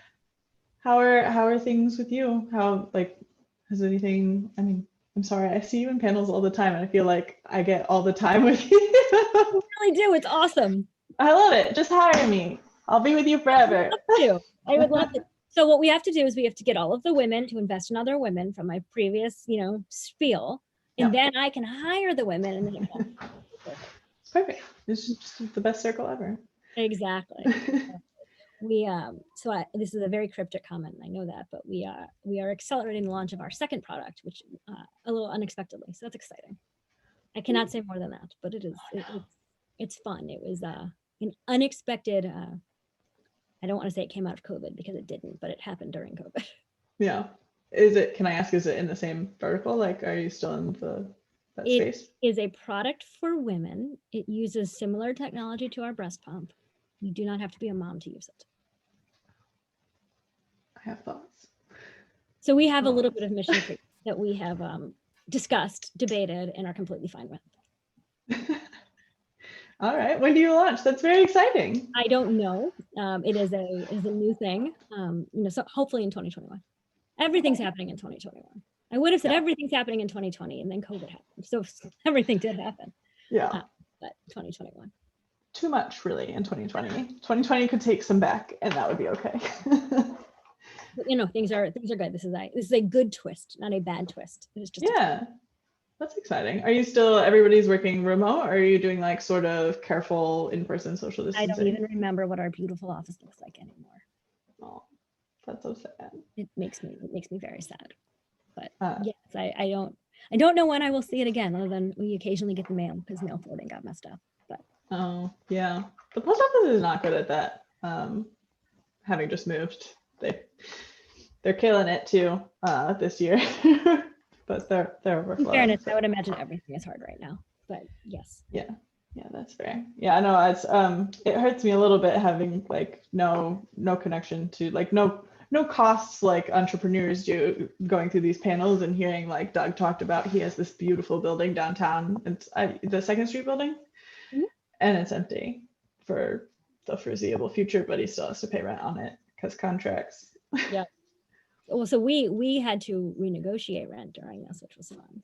We had our rent expired and we renewed it because it would have cost us so. The sad thing about our situation is because we're a medical device and we have all these registrations and all of our addresses, we would have had to pay so much more money if we changed addresses. Yeah. So instead we have an office full of stuff because we also have prototypes and parts and components and boxes of stuff. Yeah. That I'm assuming are fine. We have a camera in the office, so in fairness, we know that they're fine, but I have not, touched them. Yeah. I'm so curious, were you able to like, how did contract negotiation go? Because like the place we're in is 3 times as big as what we had, and it's the same price because they had COVID cancellations in their other apartments. So they were trying to fill people. So I'm curious in the commercial space.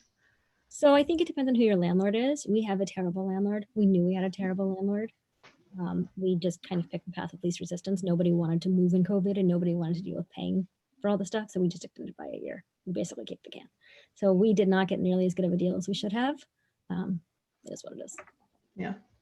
But it really depends. Some are like being kind and generous and good people and recognizing that they have vacancies, and these people would rather just have vacancies.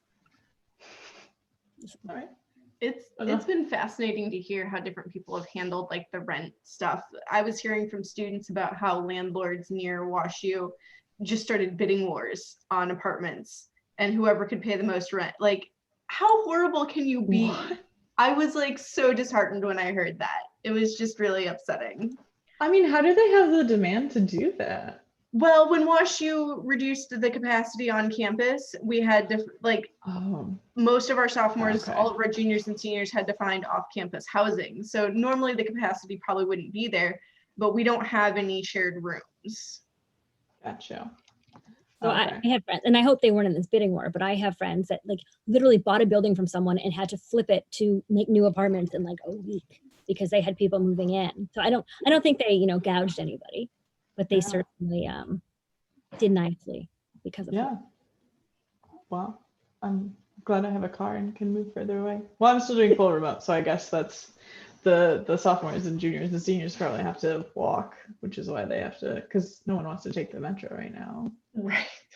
I do think they opened up more parking passes for like sophomores, juniors, seniors who were living off campus, because like all the staff like myself who would normally be parking on campus aren't. So there's some bonus points, additional parking capacity on campus. You just set up little tents in the parking spaces and then here we go. There's innovation everywhere. Solving problems. Always a way to commercialize. Exactly. Third project launching late 2021. I feel bad. Is there anything that is not about off-campus housing that I can answer for you? The answer can be no. I'm happy to just chit chat, but I also don't. I want to be there if you have anything for me. They know you're not going to hurt my feelings at all. I mean, I honestly don't right now, just because I am. Like I said, you're not offending me. I just don't. I am like, I don't want to use the stalking word, but I am following your company pretty closely. So Whatever like, we are. It's all good. And I appreciate it. Look, I will take appropriate stalking where I can get it. I think you're like the only entrepreneur that I've met that wasn't like, I know you tell it in your story, but you saw something that was wrong in the world that wasn't affecting you. And you were like, I'm gonna fix this. Everybody else's story. I mean, that's why I think I like you and your company, and I like do the entrepreneurship panels with you, because like everybody else has the story like, oh, this was bothering me, or like, you know, this was affecting my life. And that's great. That's a way to innovate, but I haven't really heard many selfless stories where you're like, I'm going to fix this part of the world. Well, thank you. I get a lot of feedback of, you know, well, you should really fix what you know. And obviously now I know it, but so, you know, it's all about perspective. You know, what I like about what we're doing, well, I like a lot of things, but, you know, I like that we aren't really changing behavior. And that is kind of, you know, there are so many solutions in search of problems or products that are trying to convince people to change habits. Whereas like, if you're a mom and you're nursing, you kind of need a breast pump. Yeah. So that's helpful. Yeah. Absolutely. All right, I'm going to start moving people around now. Good So thinking. thank Have a you holiday. so Have a fun much. panel. Oh, shoot. Okay. Nope, there we go. See, she said that. Now she's going to keep us for last. Oh, you'll be the last ones to move Goodbye. because they have to like sit here and like move things around. It's so bizarre trying to get all of these things moved around. Let's see. I'm going to move Nancy in here. Kim, I'm going to go. Let's see. Hi, Kim. Have fun. Bye. Thank you. Good to see you. Yep, you got me. Get me every time. Hello. Hello, how are you? I'm good. How are you, Sam? Good, thanks. I'm happy. Good. I have an excellent breast pump story for you. I can't wait to hear it. Do you want to hear it? I do. Does everyone on this breakout room want to hear For that, I Not. Go for it. Not Nancy. So- Female empowerment. When I was breastfeeding, so my kids are 14 and 17. So this was probably 2003 or 4. I was traveling for work with a breast pump, which was a ginormous box bag. And I was going through the airport security, and the guy calls me over and he goes, "What is this?" after he swabs it down. And I said, "Well, it's a breast pump." And he was like, "Oh," and he goes, "Hey, Bernie, it's a breast pump." Across to his friend That's in really TSA. And I'm standing there like, oh my God. Yep. So everyone in the airport knew What that you were I was doing. pumping. Yay. Pumping with pride. Nancy, I know you haven't seen our spaces over in the Skandalaris Center, but back when we were designing the spaces and they were putting in all glass fronted offices, I was like, You're like, well, this is not super friendly to certain things. And they're just like, it's fine. We'll figure it out if it happens. And I'm like, okay, thanks. thanks so And that much. was like years ago. And that was long before I was like ever anywhere near thinking about any of that. And I was just like, guys, no. And they're like, too bad. And I'm like, okay, thanks.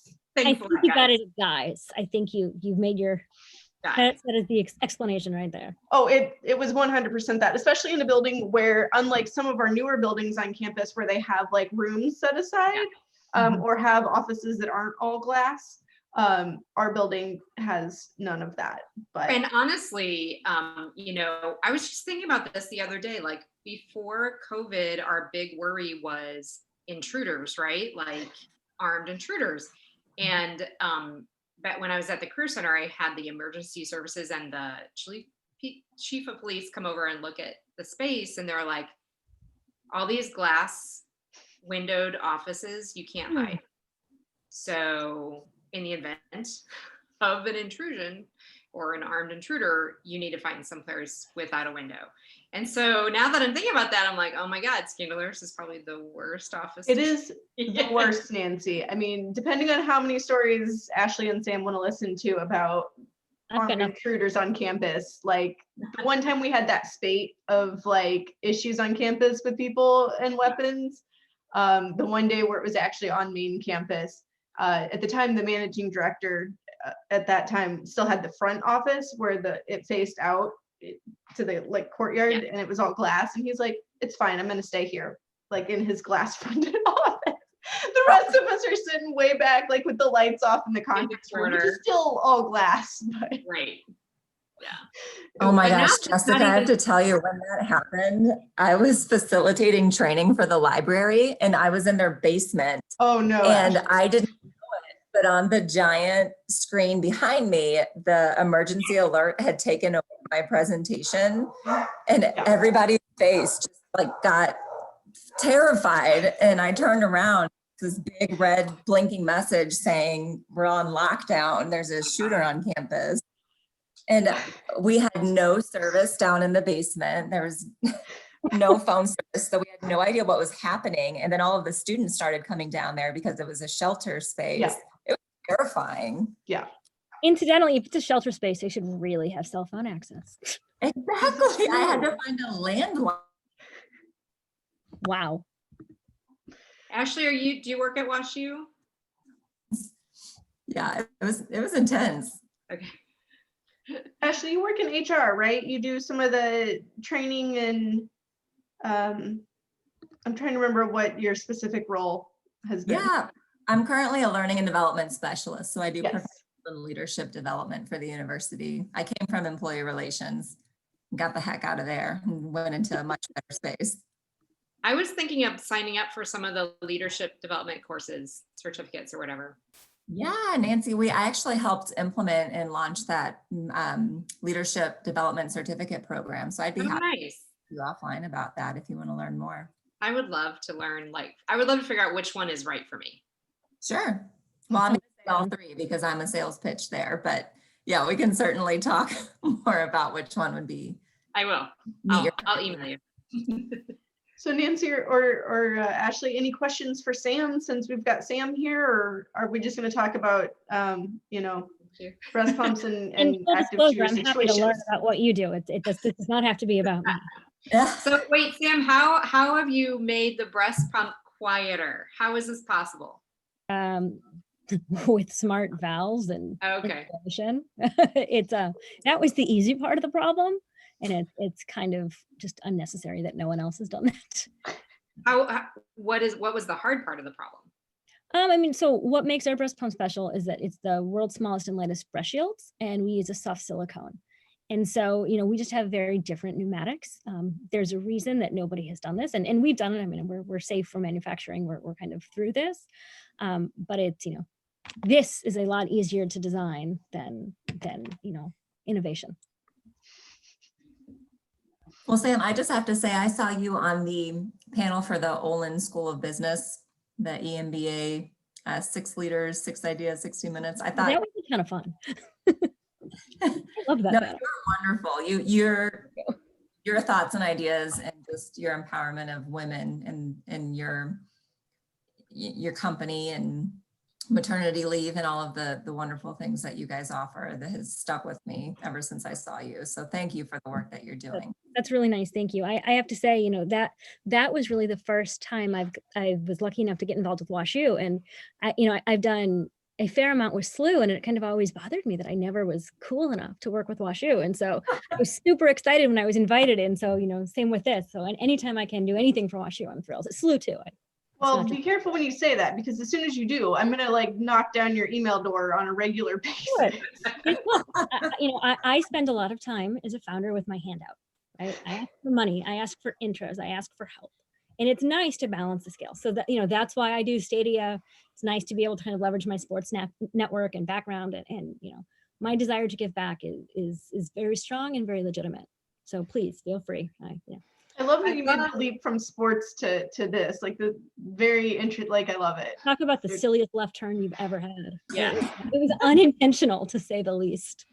I love the stats that you were bringing to the panel, men, what was that? Men ask, women have to be invited. Yes. Yeah. So insightful, so simple, but so insightful.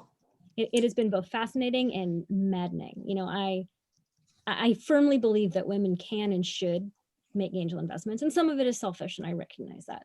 But also for the rest of the world, I think it should happen. And so I find it I find the psychology behind it very, very fascinating. So, when I sell my company and I have some time on my hands, I would love to do like a PhD dissertation on women investing. I love that, Sam. I'm actually, my side hustle is I'm getting certified to be a wellness coach through the Institute of Integrative Nutrition. And our module this week, it's a year-long program with a new module every week. And just yesterday, I was watching Manisha Thakor, I think is her name. She was talking about, women and money and some of the statistics and how so many women just don't ask. They're not likely to negotiate their first salary out of school, and you can leave up to $500,000 on the table over your career for simply not negotiating your first salary. And by the way, not just your first salary, every salary. Every salary. Yeah. Absolutely. And they just were talking about how, women we have to be so mindful about our ask, because if we're seen as aggressive, we're penalized, whereas men are not. So, Yep. I love that. That's a passion area of mine as well. Maybe you guys can connect me within WashU so that someone will, let me study this at some point in my life. Yeah, absolutely. Totally. Sounds amazing. Yeah.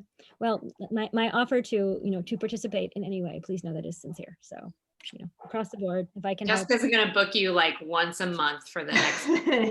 I can honestly think of nothing better. So feel free. Well, Sam, I might actually reach out to you about my colleague and I have been throwing around the idea of just almost like a women's empowerment mastermind for female staff at WashU, and just trying to throw out some ideas and possible guest speakers. So if that might be something you'd be interested in. I'd be honored. I am trying, so it's, in the spirit of kind of asking for what we want, right? I am trying very hard to do more speaking engagements. And my goal for 2020 was one a month. I kind of failed because of COVID.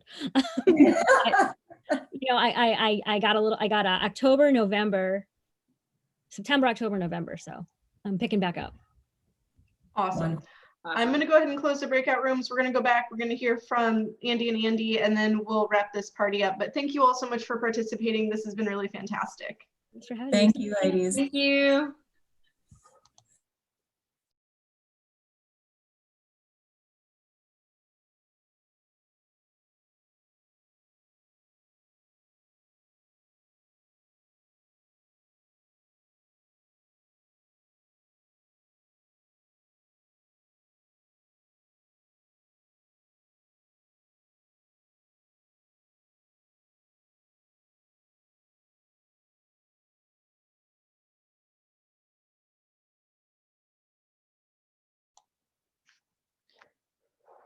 All right, we're bringing everybody back together here.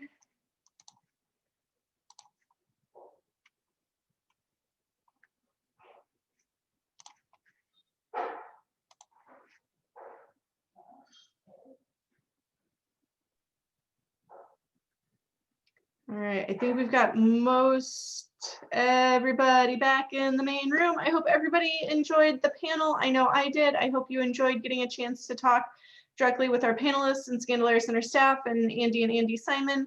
And I'm going to actually turn it over to Andy for just a few minutes to wrap us up and send us out on a high note. So Andy, it's on you. Wow, that's a lot of pressure. I'm not sure I could. Well, there were two things that I think that you had asked me to talk a little bit about. And the first one was resilience. And I listened to Abby and Daphne and Sam and Phillip. And I took some notes, and either they were takeaways because someone specifically said them or they inferred them. And in terms of resilience, there were 4 points: commitment or belief, of funding, validation, and optimization. And this really all ties in, as far as I'm concerned, to resilience. And if you're an entrepreneur, I'm sure you guys would always agree that there are always hurdles. And once you get over that hurdle, there's another hurdle, and there's another hurdle after that. And somehow you have to get over it. And it reminds me of the quote that I always like to use, which is about Teddy Roosevelt in The Man in the in the arena speech. And he talks about admiring the man who is groveling in the dust and gets up to fight another day. And I think that's true if you're an entrepreneur. And I'm sure that the four of you guys who were on the panel today would agree with that. So I think resilience is absolutely critical if you're going to be an entrepreneur. It's really belief in yourself and belief in your idea and figuring out how you're going to get over the next hurdle. So that's one point I'd like to make. Do you want to talk or now? Okay. The second one was mentoring, and Abby talked about 4 different circles: the inner circle, peer support, business or subject matter, and family. And I think it's really true that at the end of the day, you have to think about your life. And I think it's important to have a life beyond business. And I did a speech at one point in time, and I talked about the 10 things that an entrepreneur has to go through. And one of the points that I made was that go find someone who's not in your business life, but is a partner in some way, or you have a relationship with, someone that you feel safe that you can talk to, that can comfort you, because life really is tough. And it's tough if you're an entrepreneur, and it's tough to do it as a solo. So go find someone. So I would suggest that if you're finding a mentor, it's finding a mentor also that's outside your direct business connection. So those are my 2 points. My turn? Your turn. So first of all, Jessica, this was just terrific.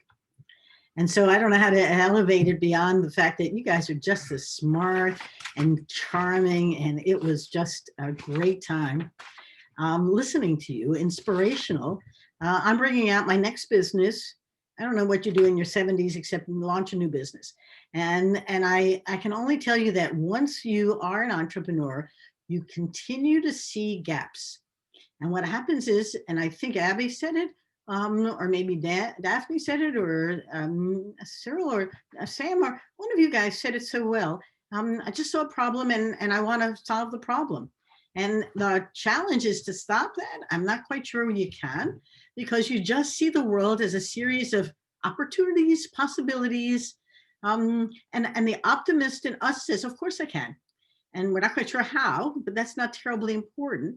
The challenge is to be contagious, because once you begin to see that, you share it like you did today. You did a beautiful job. Jessica, this was as much fun as being there. And it was a different experience, but I loved it. And we loved it because I think you shared your insights in a way that others could benefit from it. And as we sat, and whether it was Ashley or Allie or whoever was in the groups with us on the breakout, you were really making impact. And Valentina is down in Colombia. The neat part is that you can be global and it doesn't much matter. So on that note, I can only say, have a great holiday, stay safe, please, enjoy the journey. You can buy my book if you'd like. It's available. I'll give a little print. It's called Rethink, Smashing the Myths of Women in Business. And in it are stories about women who smashed the myths. And I wrote it to provide women at the Skandalaris and elsewhere with role models. And they each have a story to share about how they said, of course I can. We're actually all meeting in 10 days to begin to launch our launch. Because we really think it's a time for women to become the best they can be and to transform our society at the same time. And I do think it's time. So on that note, Jessica, thank you. And I'll hand it back to you, ma'am. Thank you both, Andrea and Andrew. You two are certainly role models for us, and we really appreciate everything that you have done. And yes, I hope we're still smashing myths in our 70s, all of us. I think that is something we should all aspire to. I think Careful what you wish for. I can't get up when I knock down quite as quickly. Yeah, but you're still getting back up. That's the important thing here, true. and That's what true. I think that's what keeps you getting back up. You've got something to get back up for. So that's something we should all hope for well into life. So thank you so much. Jessica, I have one last thought for you. Sure. Andy and I have been married 52 years. I can only tell you that this is the most time we've ever spent together. And all of you, as you're thinking about your life, find someone to share life with that you can share the stories, because we laugh a lot. And so I share that with you because as I was listening to you balance, whatever that other is, hang on to them because it makes life meaningful. So your turn. Sorry. Okay, that's even better advice to end on. Find your people for sure, most definitely. So thank you again to the Simons. Thank you to Daphne and Abby and Phillip and Sam for being our panel. Thanks to Cyril and Nancy for helping run this event. The Skandalaris Center is just so pleased to be able to do these things. We do have a few upcoming events that I want to let everybody know about. We have an idea bounce this Friday at 4 p.m. Central. We'll be doing that via Zoom. So if there's folks with ideas that you want to bounce around and get feedback, we're still taking registrations for that. Our Intro to Small Business Innovation Research Grants workshop is coming up on December 8th at 10 a.m. Central, and that will also be via Zoom. And our fellowship demo day on December 15th at 3 p.m. Central. We'll hear from our first cohort of fellows and learn more about the venture concepts that they've been developing this semester and celebrate the end of our first cohort. So again, let me say thank you to everybody. Have a wonderful day. And again, happy holidays as we head into the holiday season. Stay safe, everybody. Night. Thanks. Good night. Bye-bye. Bye-bye. Bye.